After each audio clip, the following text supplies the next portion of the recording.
এত সাজগোজের কারণ কি জানো? পৌষ মেলা যাচ্ছি ঘুরতে, ট্রেনে চেপে দেখছি প্রচণ্ড ভিড়। ফার্স্টে তো জায়গা পাইনি, তারপরে পেলাম জায়গা, তারপর টুকটুক করতে করতে পৌঁছে গেলাম বোলপুর। একটা রিলেটিভের বাড়িতে উঠেছিলাম, একটা দিদির বাড়িতে।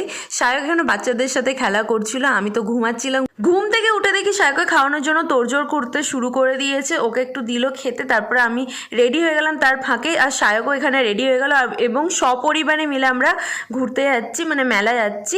ও বাবা, মেলায় ঢুকে দেখি কি ভিড় কি ভিড়। তারপরে আমি শুরু হয়ে গেলাম শপিং করতে, যা যা পছন্দ হচ্ছিল তাই তাই কিনছিলাম। সমস্ত দোকান আমি ভিজিট করেছিলাম, এবং ওখানে যা যা ভালো লাগছিল অনেক কিছুই কিনেছি, সেগুলো আমি পরে না হয় শেয়ার করবো তোমাদের সাথে। ওখান থেকে শাড়ি কিনেছিলাম, কানের দুল কিনেছিলাম, এবং সবার জন্য টুকটাক টুকটাক কিছু জিনিস কিনেও ছিলাম। মেলার ভেতরে ছৌ নাচ হচ্ছিল, তো আমরা দাঁড়িয়ে কিছুক্ষণ ছৌ নাচ দেখলাম, তারপর ওখান থেকে বেরিয়ে এলাম। যাই হোক, ভিডিওটা একটা লাইক, কমেন্ট, শেয়ার, সাবস্ক্রাইব করতে একদম ভুলো না, আর অবশ্যই বেল আইকনটা অন করে অল করে রেখো। দেখা হবে নেক্সট ভিডিওতে, ভালো থেকো, বাই।